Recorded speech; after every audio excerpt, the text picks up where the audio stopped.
So it's December 31st, 2023.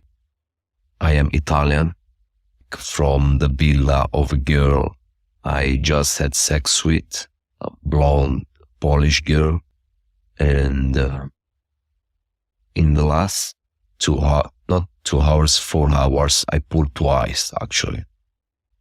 I pulled first with the girl, I had a blowjob, and then I pulled again in and had sex with this girl at her villa.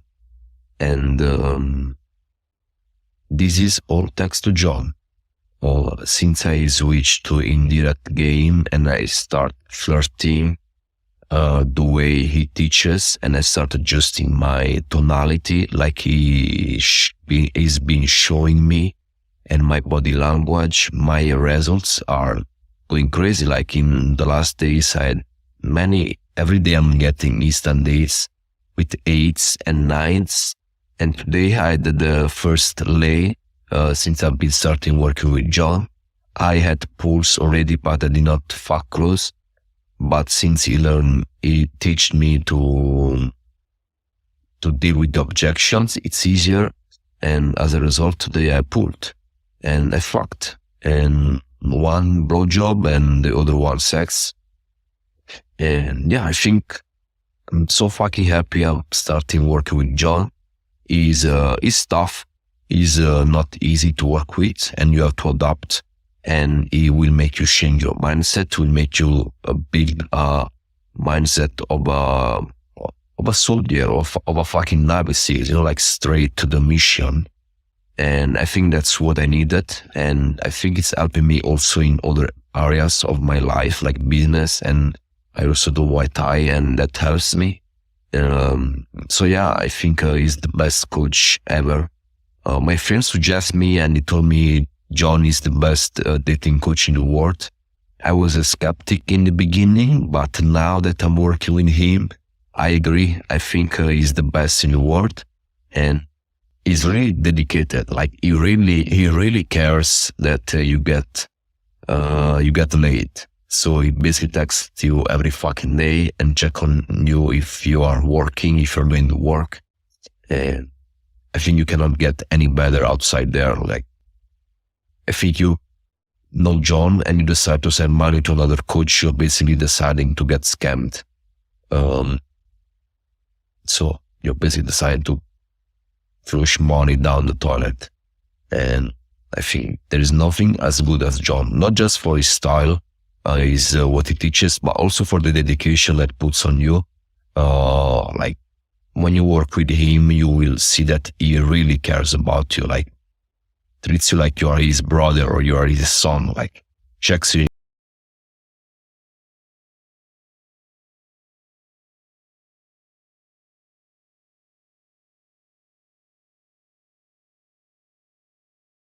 Opinions and fair comment based on records in my possession, not medical or legal advice, not a diagnosis.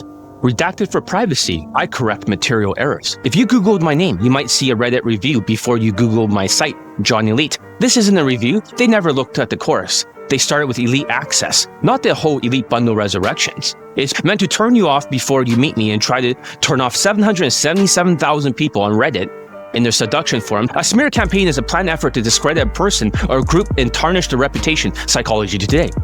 Smear campaigns involve manipulation, often the behavior of malignant narcissists and those with NPD or antisocial personality disorders. Patterns, not diagnosis. Psychology Today. Those recruited by the abusers become an entourage known as the Flying Monkeys. Psychology Today. I'm describing behavioral patterns, not making medical and psychological diagnosis. Number 1, omission plus rage quit plus hypocrisy. He wrote to me, your system can obviously work very well, as you can see in the screenshot. Then 14 days, he rage quit in the same day another Chinese student who got 15 lays, 5 models, 5 white girls, 2 actresses in the marriage. He procreated, he had a daughter. He described himself as having thin skin as he's crashing out. So for online, he flips it. He did not get laid. He didn't poll, that's what he said. But in my view, you cannot rage quit in 2 weeks and claim the system failed. That's hypocrisy. He never seen the digital courses on Elite Bundle Resurrections either. I said in this screenshot. He wanted to start Elite 30, but I didn't let him, as you can see right here highlighted. He only went through Elite Access. I cite it in the screenshots, and I didn't let him start yet. How can he make a fair objective review on Reddit that is actually a hit piece, in my opinion? Number 2, initial contact, proof of emotional blindness. First message, I feel like I'm a hard case. Depressed, ghosted, ignored. In his own words. Later in his Reddit rant, he says that he wasn't depressed, that he was gaslit, and I labeled him. That does not sound confident. When someone says hard case, but refuses the drills and to flip their own words, that's typically not coachable in my experience. It fits under unteachable case, not hard case in my opinion. Dismissive, narcissistic style, low self-awareness. Number 3, voice playback, emotional disconnect. On the playback, I told him his tone was flat. He replied, I try to mimic Joe Rogan. I guess not.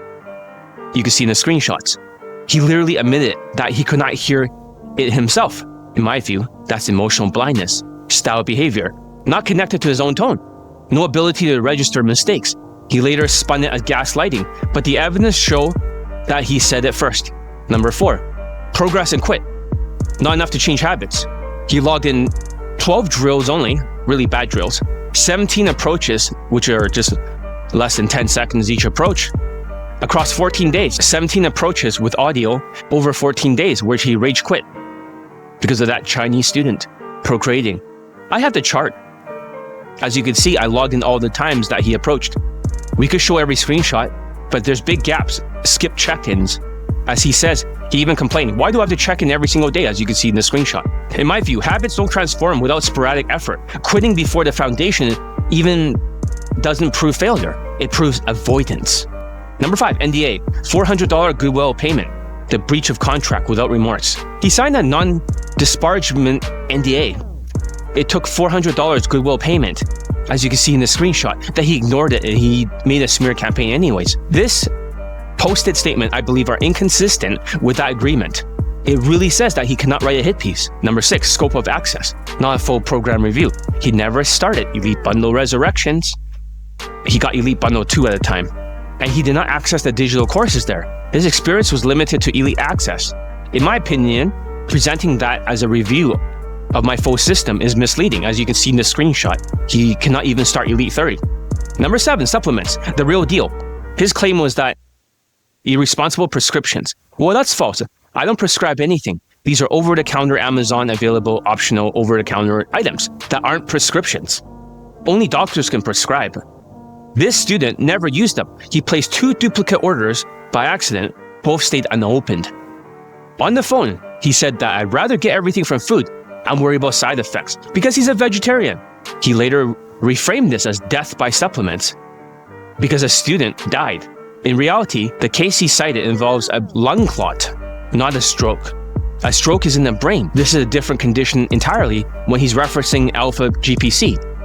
He's trying to make something fit that doesn't fit. His hypocrisy is that he's credited in the vegetarian-themed film that he filmed and produced and wrote called Meatless Barbecue in 2018 while attacking supplements he never tried because he's a vegetarian. Number 8, bans, the truth. He claims that weeks of bans, stuck in a limbo, no coaching. Well, that's false. He only ever had a 3-day accountability ban, as you can see in this screenshot. In reality, I rarely ban students at all. At most, 1 indefinite ban per year. Normal or short, 1 to 2 weeks max. A short reset spun into a smear about permanent bans on Reddit. Number 9, testimonials, straight numbers. His claim was that a few students make up all the testimonials. Well, that's false. During active coaching, each layer pull counts as individual results. For example, they got 8 lays, it'll count as 8 to the number. If a student disappears for months and later reports more results, I log that as 1 additional instance for that student, not 1 per lay. One guy had 12 lays. He came back 4 months later. He took a break, but he had 3 additional lays and he made 3 more video testimonials. But I only count that as a number as 1. A student with 100 lays, he credited my coaching a year later when he came back. It's only recorded as 1, not 100. You did not see a sudden 100 plus lays for the number this year because it's at 667 laid in poll testimonials. It never went up to 767 laid in poll testimonials because I don't count them that way. What is a sociopathic smear campaign and how can you protect yourself? So this is from Psychology Today. Smear campaigns involve manipulation and are often behavior of narcissists. A smear campaign is planned effort to discredit a person or group or tarnish their reputation. Smear campaigns are a form of emotional abuse and they take a tremendous psychological toll on the victim. A smear campaign is a planned effort to discredit a person or group, to undermine their credibility and then tarnish their reputation. Those who launch smear campaigns go to great lengths to spread stories, lies, rumors, and gossip about their victims. Smear campaigns often associate within an online community. So a smear campaign is basically a vendetta or act of retaliation. They are tools of those who can be characterized as vengeful or vindictive, controlling or obsessive. Such individuals are often insecure and emotionally immature.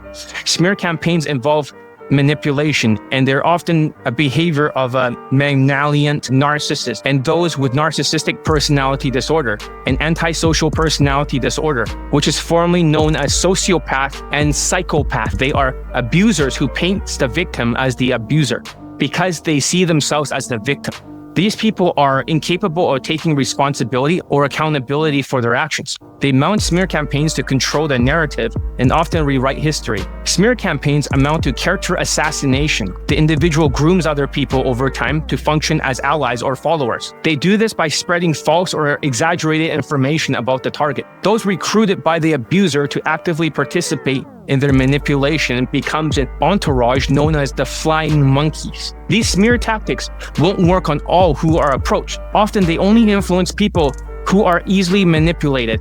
How sociopaths write smear campaigns. Narcissistic word salad 101. Since I've been through a narcissistic sociopathic smear campaign myself, I know the structure of it. It always runs through 4 stages. Number 1, false accusations. Number 2, guilt trips. Number 3, pain points. Number 4 is circular reasoning. This is called narcissistic sociopath smear campaign. So here's the first article from Psychology Today. Narcissistic word salad, NPD meaning, which stands for narcissistic personality disorder. It is being used as a slang term for a type of narcissistic sociopath speech that is purposefully confusing. Listeners find narcissistic word salad extremely frustrating because the narcissist sociopath is using circular reasoning, outright lies, denial, or mischaracterizations of past events to avoid being wrong or having to take responsibility for something.